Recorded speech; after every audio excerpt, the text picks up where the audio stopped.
बिस्मिल्लाहिर्रहमानिर्रहीम, अस्सलामुअलैकुम and welcome to my channel.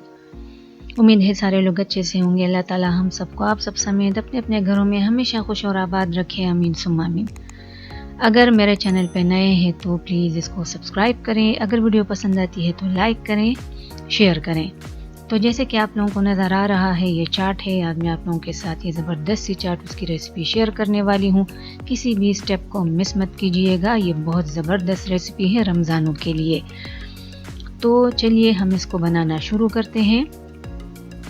तो सबसे पहले यहाँ पर मैंने इसके लिए जो मोटे वाले कचालू होते हैं, टारो जिसको कहा जाता है, तो वो मैंने बॉईल करने के लिए रखे हैं। काफ़ी ज़्यादा टाइम इसको चाहिए होता है, तो मैं इसको प्रेशर कुकर में पका रही हूँ। प्रेशर कुकर में भी इसको आधा 1 घंटा जो है वो लग ही जाता है इसको पकने के लिए। अब मैं आ रही हूँ इसकी चटनी की तरफ। तो इसकी चटनी ये इस रेसिपी की जान है, तो इसको गौर से देखिएगा और बनाने की कोशिश कीजिएगा। ये मेरे पास इमली है, तकरीबन 100 ग्राम। मेरी वाली इमली पॉट्स के अंदर है, ये फली में है, तो मैं इसको निकाल लूँगी। इसको मैं पानी में सोक कर लूँगी, बॉईल करूँगी और इसके बाद इसकी गुठलियों को मैं हटा दूँगी। तो ये इमली जो है ये इसमें लाजमन आप लोगों ने डालनी है, चाहे खुली डालें चाहे ये वाली डालें। अब यहाँ पर मेरे पास आमचूर है, जो खुश्क वो होता है, रॉ मैंगो केरी खुश्क जो हुई होती है, तो इसके साथ बहुत ज़्यादा रेत और मिट्टी लगी हुई होती है। तो मैं इसको पहले पानी में भिगो दूंगी, गर्म पानी में, ताकि ये खुल जाए। मैं इसको अच्छी तरह से धो लूँगी और धोने के बाद इसके साथ मैंने क्या करना है वो मैं आप लोगों के साथ फिर शेयर करूँगी। और इसकी क्वांटिटी है 250 ग्राम। इमली 100 ग्राम और ये है 250 ग्राम। तो यहाँ पर पानी जो है उसको मैंने गर्म कर दिया है और गरम पानी के अंदर मैं इसको सोक कर रही हूँ। ये बहुत ज़बरदस्त रेसिपी है और आप लोग इसको अपने घरों में ट्राई करोगे तो आपको ये इंशाल्लाह बहुत ज़्यादा पसंद आएगी। ये एक प्रोफेशनल ये कारोबार करने वाले थे, उनसे ये मैंने सीखी है। अब 1 घंटा बाद मैं इसको चेक कर रही हूँ। ये आप लोग देखें कितना ये पानी गंदा हो चुका है। ये इसके साथ वो जो गुठलियाँ उसके वो छिलके लगे हुए होते हैं, तो ये सारा कुछ मैं हटा दूँगी। इसको मैं अच्छी तरह से साफ़ करूँगी ताकि जितने रेत और मिट्टी है वो इसमें से निकल जाए। अब इसको मैं अच्छी तरह से साफ़ कर चुकी हूँ और इसके अंदर मैं साफ़ पानी डाल चुकी हूँ। तकरीबन 3 से 4 कप पानी आप लोगों ने इसमें डाल लेना है और अब मैं इसको पकने के लिए चढ़ा दूँगी। यहाँ पर इसको मैंने पकने के लिए चढ़ा दिया है।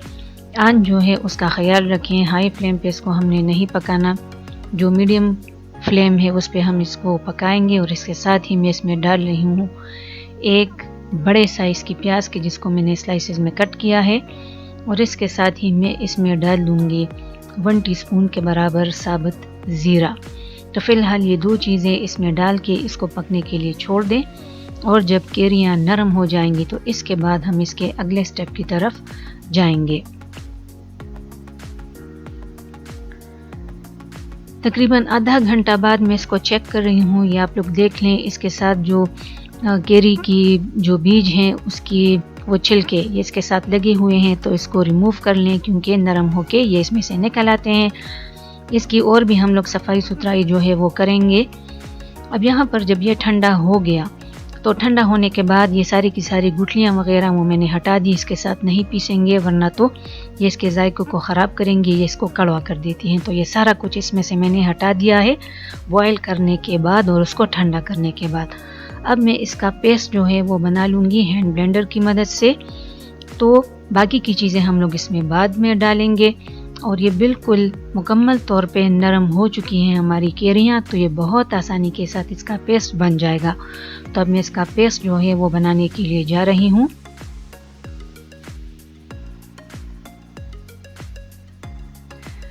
अगर आपका पेस्ट जो है वो बहुत ज़्यादा गाढ़ा बनता है तो फिर आप पानी डाल सकते हैं। और ये मेरे पास वो इमलियाँ हैं कि जिसकी मैं गुठलियाँ हटा चुकी हूँ, तो इसका भी मैं पेस्ट बना रही हूँ। अब इसका पेस्ट बनाने के बाद इसको मैंने फिर से चूल्हे पर चढ़ा दिया। अब इसमें जाएंगे मसाले। सबसे पहले मैंने 1 टेबलस्पून इसमें डाल दिया साबुत ज़ीरा। इसके अलावा ये 1 टेबलस्पून मैंने इसमें डाल दी कुटी हुई लाल मिर्चें, पिसी हुई नहीं डालेंगे, कुटी हुई डालेंगे। और ये 2 टेबलस्पून दरदरा पिसा हुआ खुश्क धनिया ये मैंने डाल दिया।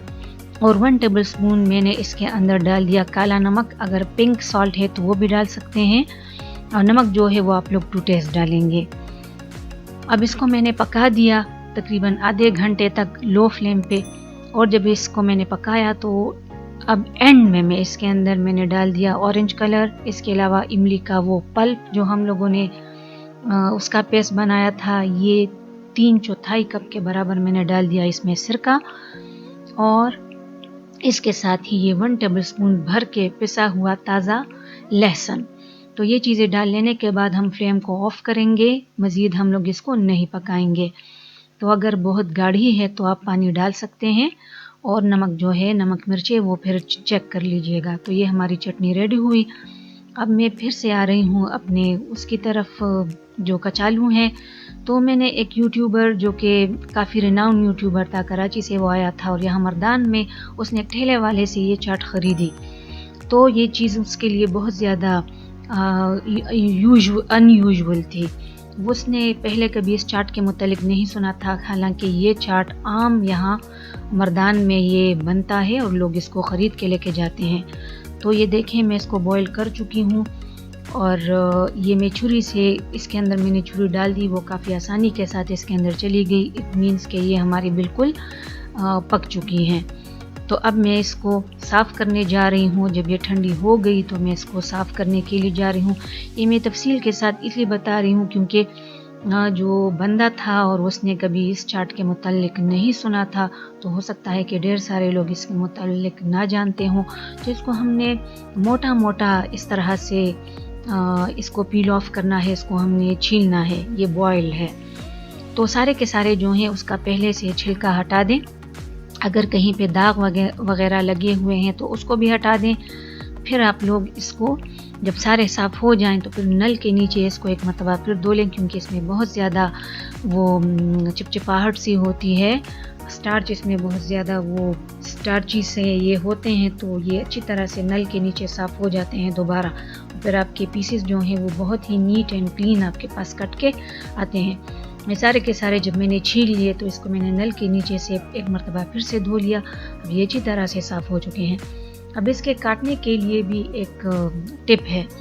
जब इसको काटा जाता है तो छुरी बार बार साफ़ की जाती है, क्योंकि इसका ये जो स्टार्चीपन है नीचे या इसके जो पीसेस हैं वो छुरी के साथ लग जाते हैं। जब आप उसी छुरी से दूसरे पीसेस काटते हो तो उसके साथ लग जाते हैं, और नतीजतन आपके जो पीसेस हैं वो नीट एंड क्लीन आपके पास नहीं आते। तो साइज़ आप लोगों की अपनी मर्ज़ी में, इस साइज़ में इसको बना रही हूँ। तो जैसे जैसे आपकी छुरी साफ़ होती है, या तो आप अपने पास कपड़ा रखें उससे साफ़ करें, या फिर पानी उसके साथ आप इसको साफ़ करें। तो इस तरह से ये पीसेस जो हैं वो मैंने इसके काट दिए। तो पीस मैं पहले बता चुकी हूँ, आपकी अपनी मर्ज़ी। अब हम आ रहे हैं इसके असेंबलिंग की तरफ। तो इसकी असेंबलिंग के लिए ये सारे के सारे इसके लवाज़मात हैं जो कि अपने इस चाट के अंदर डाल लेने हैं, तब कहीं जाके आप इसके एक्चुअल फ्लेवर को एंजॉय करोगे। सबसे पहले उबला हुआ लाल लोबिया, तो आपकी अपनी मर्ज़ी, जिस चीज़ को आप जितना लेना चाहें। फिर कटा हुआ खीरा, टमाटर और उसके साथ प्याज, और फिर ये जो हमने अभी चटनी तैयार की है केरी की, वो। इसके अलावा ये इमली की नमकीन चटनी है, और ये मैंने इसमें डाल दिए वो उबले हुए कचालू, और ये इसके साथ मैं डाल रही हूँ समोसे। वो भी आपकी अपनी मर्ज़ी, छोटे छोटे पीसेस में इसको काट दें जितने आप लेना चाहें। ये दही वाली चटनी है, इसमें हरी मिर्चें, धनिया और पुदीना, और ये है इमली की नमकीन और मीठी चटनी, वो भी मैंने डाल दी। और इस तरह से ये हमारी एक प्लेट जो है वो तैयार हो जाती है इस चाट की। उम्मीद है कि आप लोगों को ये रेसिपी पसंद आई होगी। पसंद आती है तो लाइक करें, शेयर करें। अगर पसंद आती है तो ज़्यादा से ज़्यादा लाइक करें। चैनल पे नए हैं तो प्लीज़ इसको सब्सक्राइब करें। फिर से बता रही हूँ, अगर चैनल पे नए हैं तो प्लीज़ सब्सक्राइब करें। वीडियो पसंद आती है तो ज़्यादा से ज़्यादा इसको लाइक एंड शेयर करें। वीडियो देखने का बहुत बहुत शुक्रिया।